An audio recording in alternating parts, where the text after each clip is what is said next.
broadcasting from the Community Service Radio Studio at the Pop Music Academy in Sellersburg, Indiana. Welcome to Dangerous Subversive Radio. Prepare to open your mind and question everything. Good evening, and welcome to episode 14 of Dangerous Subversive Radio. What happened to episode 13? Well, what happened to episode 13? Hey, when was the last time you spent a night on the 13th floor of a hotel, huh? Okay, I get it. Okay. Well, this is a historic day in the history of Dangerous Subversive Radio. Jackie Smith, my master engineer and producer, has purchased a zero-ground plane radio antenna. Oh, yeah. Which will be mounted on the side of this building, and we will become an actual broadcast station. Isn't that awesome? And I will fulfill my lifelong dream of being a real radio talk show host. Isn't it incredible? I am really looking forward to it, because the real magic of radio lies in an exchange of ideas. You may have noticed that I use sometimes two, maybe even sometimes three different voices as I'm sitting here by myself. And that's because I have no one here to spar with. I mean, I do my best to look at both sides of an issue, but my imagination is finite, and there may be some angle that you can see that I have not. I kind of like your routine, to be honest with you. It's pretty decent. Really? Okay. Yeah, I knew a comedian that used to do that a lot, but we'll talk about that later. Yeah, okay. Anyhow, in the meantime, we are maintaining the Make a Liberal Out of Me challenge. Come on, folks, get in touch with us, and we will make it happen. We'll do it by Skype. Do it by phone. If you actually live within driving distance of Sellersburg, Indiana, we can bring you right in, and we would be happy to have you on this show. So that's that. Okay, how many times has this happened to you? You've got 3 days left until you're supposed to do your YouTube show. You got some ideas, but it's not quite developed yet, and then suddenly a whole show drops out of the internet and into your lap. So tonight's talking points are brought to you by the Honorable Bernie Sanders. I happen to love this post, and I'll tell you why. It's pure, it's simple, it's short, sweet, to the point, it's honest. It simply lists Bernie Sanders' platform, which tells me he must still be running for something. Is he already making a bid for the presidency in 3.5 years? I don't know. Now, you may think that I'm just simply going to refute every one of these points. Well, there's only one way to find out. Let's dig in. Okay, first point, universal health care. Can't we just call it what it is? Communist health care. And I know one person out in Colorado who just switched me off, just stopped listening. Communist healthcare. It is the same healthcare system that is shared by every single communist regime on the face of the planet. From each according to his abilities, to each according to his needs. That's what communism is. So why do we need communist healthcare? Well, because capitalist healthcare just isn't working. You know, that certain person out in Colorado said that same thing. A free market just doesn't work with healthcare. Okay, how could either of you know that if neither one of you has ever seen a capitalist healthcare system at work? Even Bernie Sanders was a child the last time we had anything resembling a capitalist healthcare system. Now, if both of you were to say that our crony capitalist healthcare system isn't working, you would both be 100% right. And sadly, some of you probably still don't know the difference. And there's no excuse for that. None. The information is out there for anyone to find. And if you haven't found it yet, it means you have not tried to find it. And that makes your ignorance willful and I do not entertain or accommodate willful ignorance. So what is the real problem with healthcare? Believe it or not, oh, by the way, tonight's beverage is ice water. The real problem with healthcare is health insurance. That's right, health insurance. As long as somebody else is paying for your healthcare, you're not going to care how much it really costs. You might not even know how much it really costs. And the insurance companies can just get fabulously rich at your expense. Take away the government forcing you to buy a health insurance that you may not even need. Force the insurance companies to compete for your business, and just watch how fast healthcare comes down in price out in line with everything else in our society.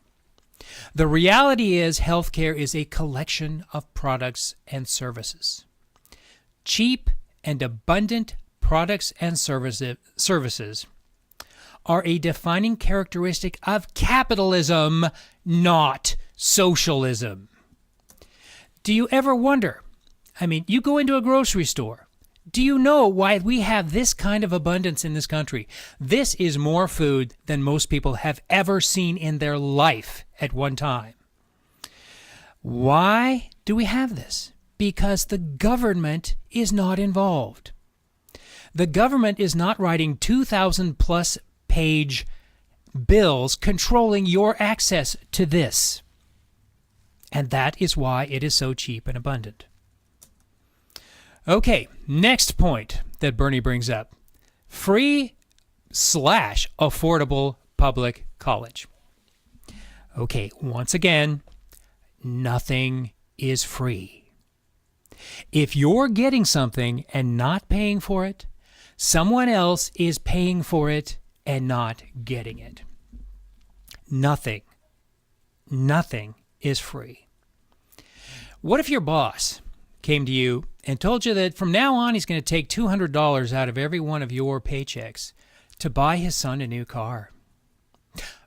Not because he has some pressing critical need for transportation and that he would be harmed, gravely harmed, by not having a car, but his just isn't that nice. He already has a car. It's just not that nice a car. And it would be really nice if he had a nicer car. In fact, a nicer car than yours. Now, would you be okay with that? I don't think so. Because confiscating money you earned to buy something that will only benefit someone else is wrong. And just because you take out the word car and put in the word education doesn't make it any more right.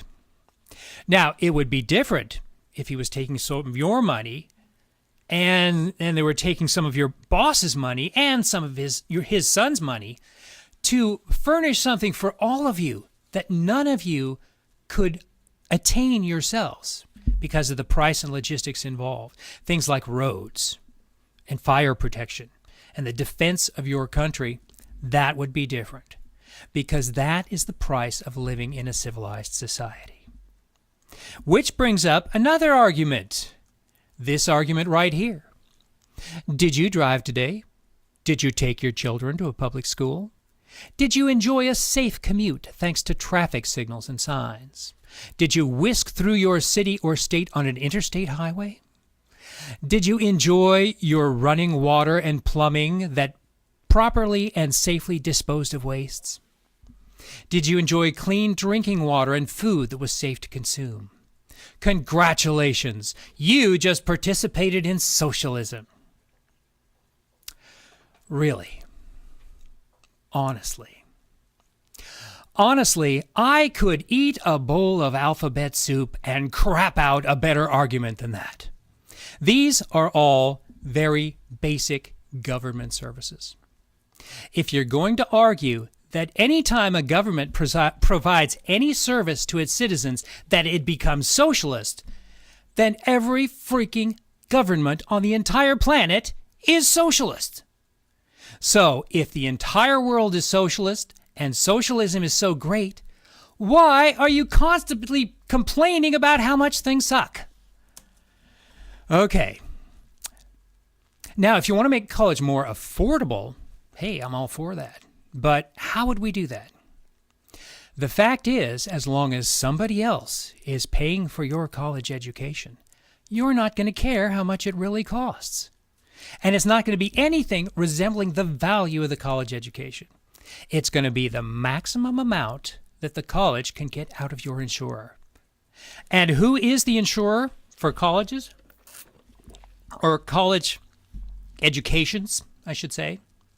Well, that would be the federal government, because they are now the only ones that from whom you can obtain a guaranteed student loan. So the universities can get fabulously wealthy at your expense. Now get rid of those guaranteed loans, make the colleges compete for your business, and just watch how fast a college education comes down in line with the cost of everything else in our nation. Next point, transform our energy system. Well, how do you want to transform it? If you're talking about hardening our electrical grid against an EMP attack, absolutely. Otherwise, why do we need to transform it? Well, because climate change, it's going to destroy the planet. Are you talking about global warming? No, climate change. Okay, once again, is the climate change local in nature? Why, no, it's all over the globe. Okay, is the climate change you're afraid of the world getting cooler? No, It's getting warmer. Okay, we're talking about global warming. you're okay. Global warming, it's destroying the planet. Okay, well, either it's going to destroy the planet or it's destroying the planet. You need to make up your mind. Have you ever noticed that the havoc global warming is wreaking right now is always somewhere on the other side of the world that you're highly unlikely to ever visit? And the climate change here where you live is always sometime off in the future? Think about that. You've got a perfectly good brain. Think about that. Well, but we need to reduce our dependence on fossil fuels because we're running out of them. Well, if we're running out, the problem's going to take care of itself. Now, isn't it? The fact is, if you take all the known reserves of petroleum, and petroleum technically is a catch-all phrase referring to oil, gas, coal, and methane hydrates on the ocean floor, once we figure out a way to harvest those. Take the known reserves of all four of those, and when are we going to run out of fossil fuels? The answer is never. Now, if you want to make wind and solar energy, develop them until they can compete with fossil fuels in an open marketplace, I'm all for that. After all, wind energy, solar energy, they're clean energy. Recent developments in solar cells make them incredibly cheap. And you can store the energy from those solar cells in batteries. Perfectly legitimate. And I believe that wind and solar should carry as much of the free market as they can in competition. And that means no subsidies, no tax breaks, no government mandates to use them. If they can compete, let them have their share of the market. And if you're going to do that, you're going to lower the demand for fossil fuels, which will have the inevitable effect of lowering the cost of fossil fuels, which is an inherently conservative thing to do, by the way. Then I'm all for it. One thing they need to do is they need to figure out how to store the energy from wind turbines. But hey, if you environmentalists want to keep these bird-murdering monstrosities all over the country, hey, knock yourselves out. Next point on Bernie's platform, overturn Citizens United. Absolutely. Absolutely. Corporations are not people. And I've just guaranteed that Hugh Hewitt will never endorse my book.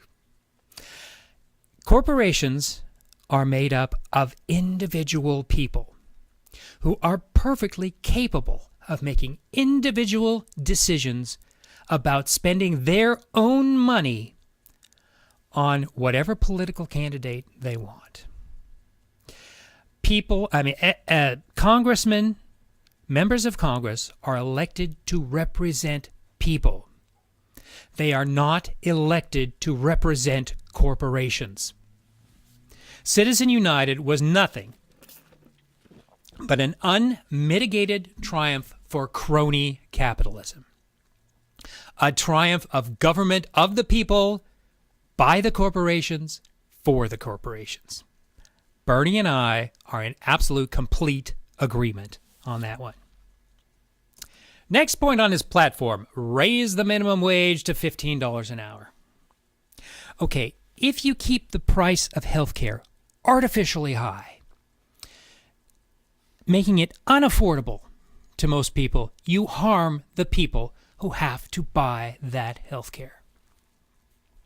When you keep the cost of a college education artificially high, you harm the people who have to buy that college education. Wages are the price of labor. When you keep that price artificially high, you harm the people who have to buy that labor, employers. And when you harm employers, you harm everyone. And if you've been working for 25 years and trying to raise a family on minimum wage, I'm sorry, that's on you. To get to where you are, you would have had to make the very poor decision to start a family when you can't afford one, and the very poor decision not to make your labor worth more than minimum wage. I'm not going to go very much farther into the minimum wage thing because there is an excellent chapter on minimum wage in this book, which I'm going to tell you more about a little later. Okay? Next point on Bernie's platform, end the war on drugs. Since Richard Nixon declared the war on drugs back in the 70s, the government has spent more than $1 trillion on it. Are we any closer to winning it?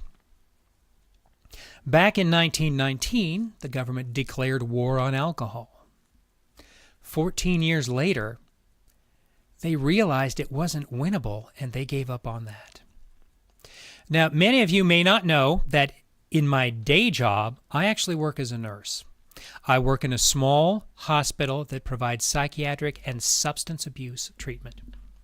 Every day, I work with people who are trying to beat their addiction.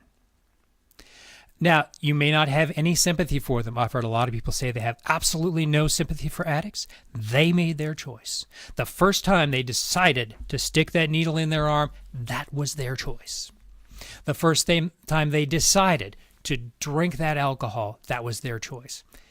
Be that as it may, it is what it is. Imagine $1 trillion spent on treating those people. Some of them give up. Some of them fall back on their old habits. A lot of them get straight. Okay?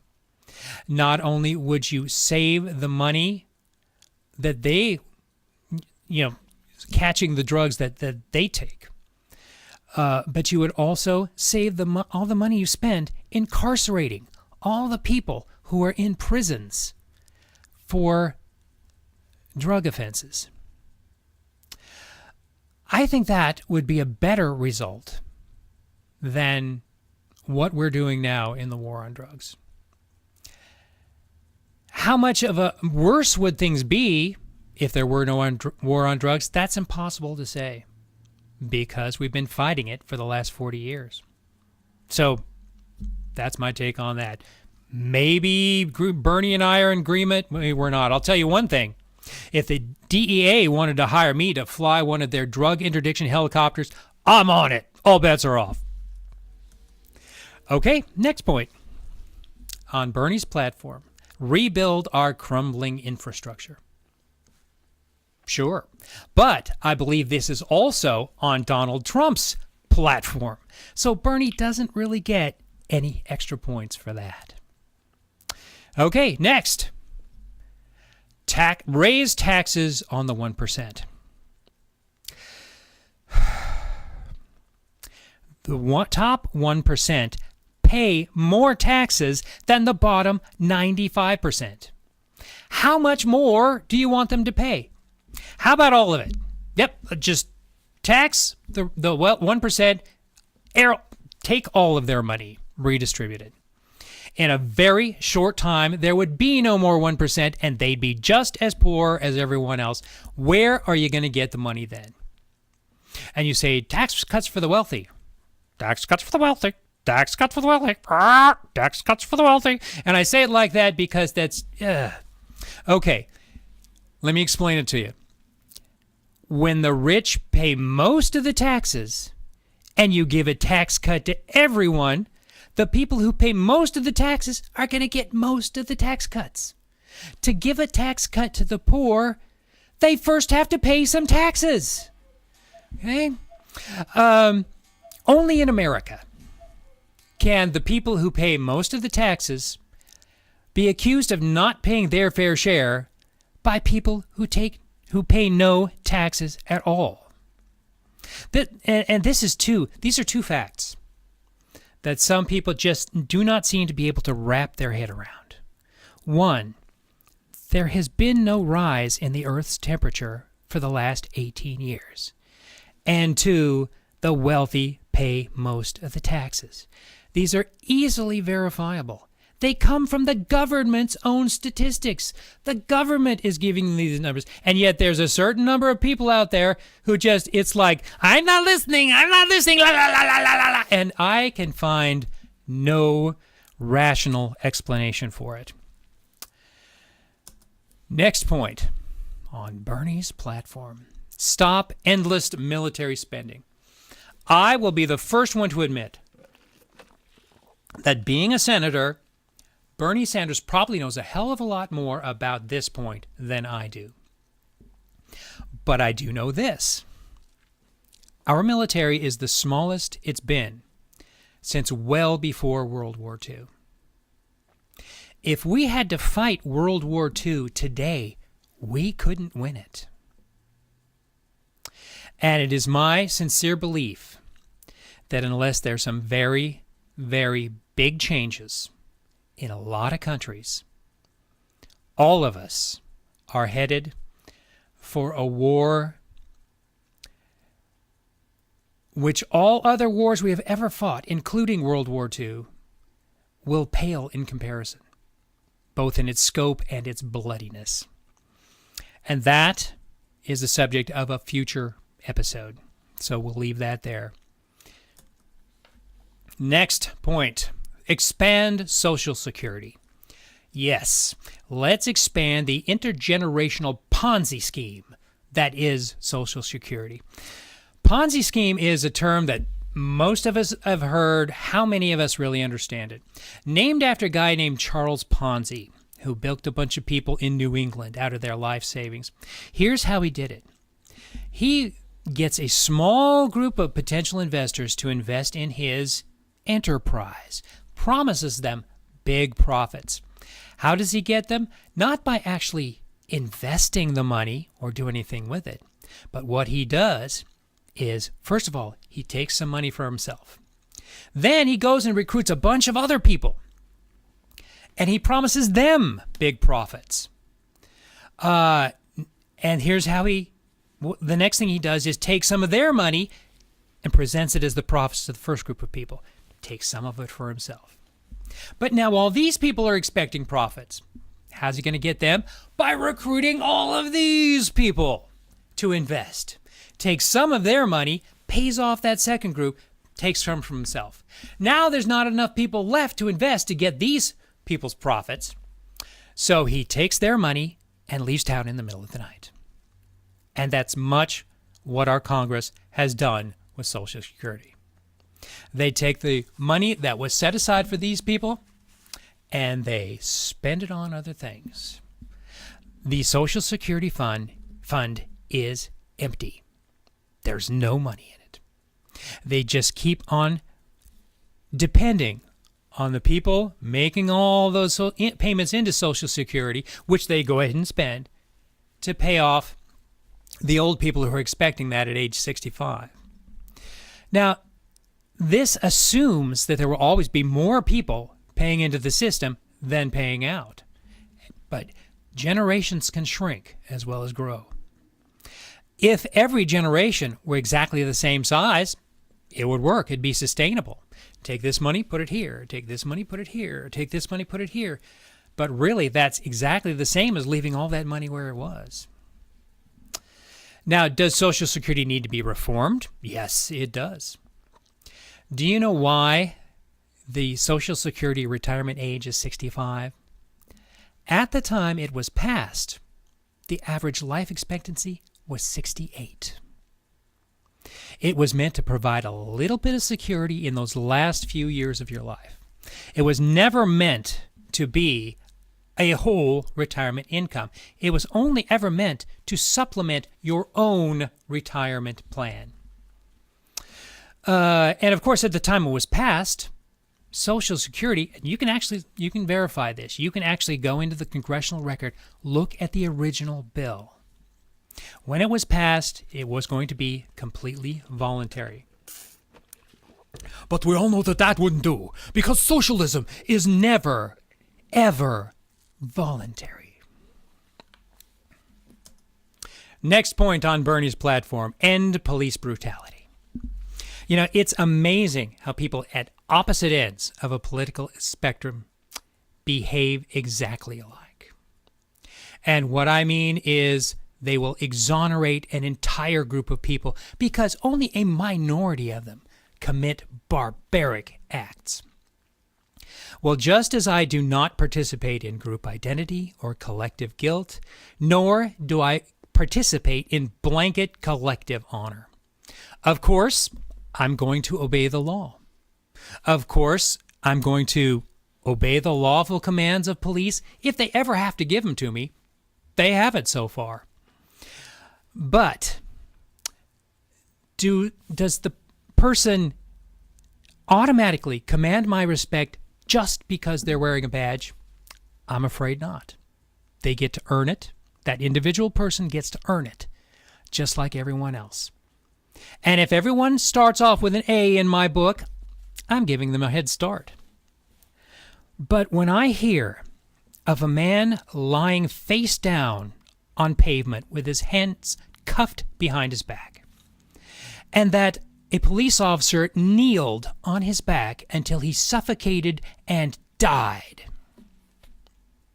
when I see a woman with her hands cuffed behind her back, punched in the face with a closed fist so hard that it breaks her nose, when I see another woman dragged across a parking lot by her hair. There is a young man in Colorado, well, that is if he hasn't yet been moved, lying in a hospital bed, a quadriplegic for the rest of his life, because two police officers drug him out of the back of a squad car with his hands cuffed behind his back and threw him to the pavement so hard that it broke his neck. Okay? That man who was suffocated by the police, his family doesn't give a rat's ass how many good policemen there are. That woman with the broken nose does not care how many good policemen there are. The woman dragged across the parking lot by her hair, she does not care how many good policemen there are.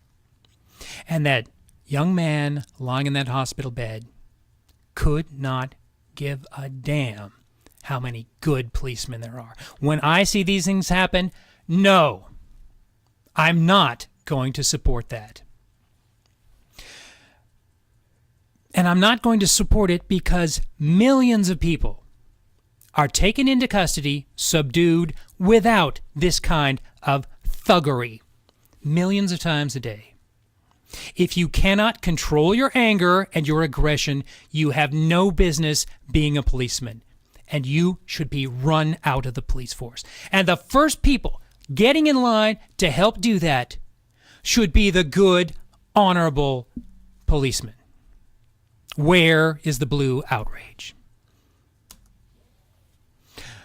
I kind of got worked up.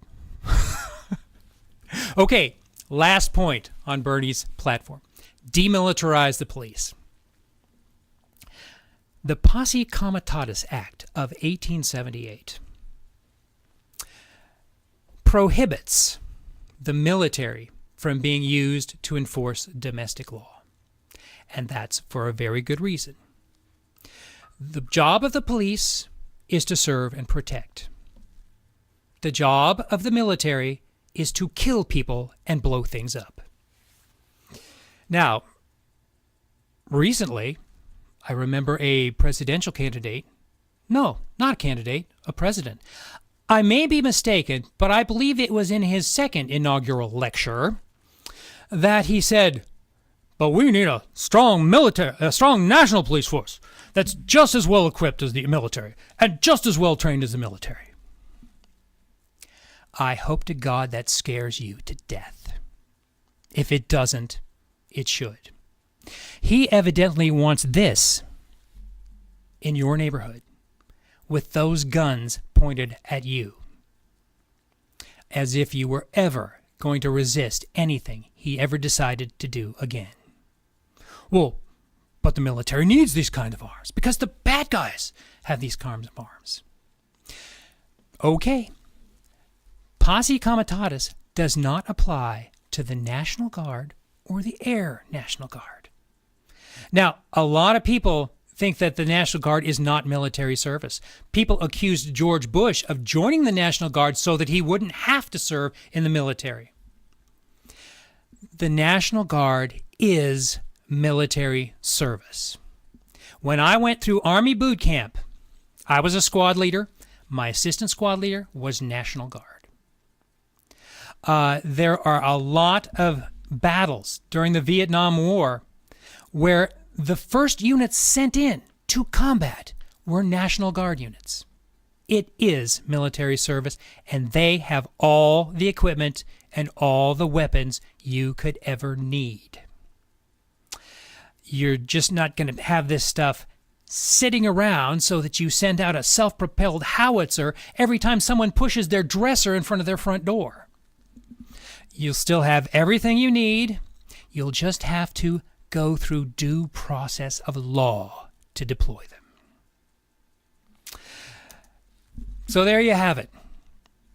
Who would ever have guessed that I would agree with Bernie Sanders on at least a third of his agenda, his platform? It just goes to show you that no matter how far out in left field you believe your opponent to be, there is a legitimate motivation behind their actions. Or, as I like to put it, a broken clock is right twice a day. Here's the book I was telling you about earlier. Excellent chapter on minimum wage. It will take you step by step through the entire issue so that you will truly understand what it's about. Not only that, but you will be able to explain to someone else what it's about. Same with healthcare, same with corporate greed, same with 20 other different issues of the day. Dangerous Subversive Heresies, available on Amazon.com. Well, let's see. You can reach us at commsr.com. That is Jackie Smith's blog. You can see every episode of DSR, as well as every episode of Community Service Radio. I'll give you my email address, basically my name, tm.retallack@gmail.com. Call us about that Make a Liberal Out of Me challenge. You can find me on Facebook. And coming soon, broadcast Dangerous Subversive Radio. I hope you're here for that. I hope you bring some friends. I hope you grow to be 100 million strong. But right now, I hope you have a good night.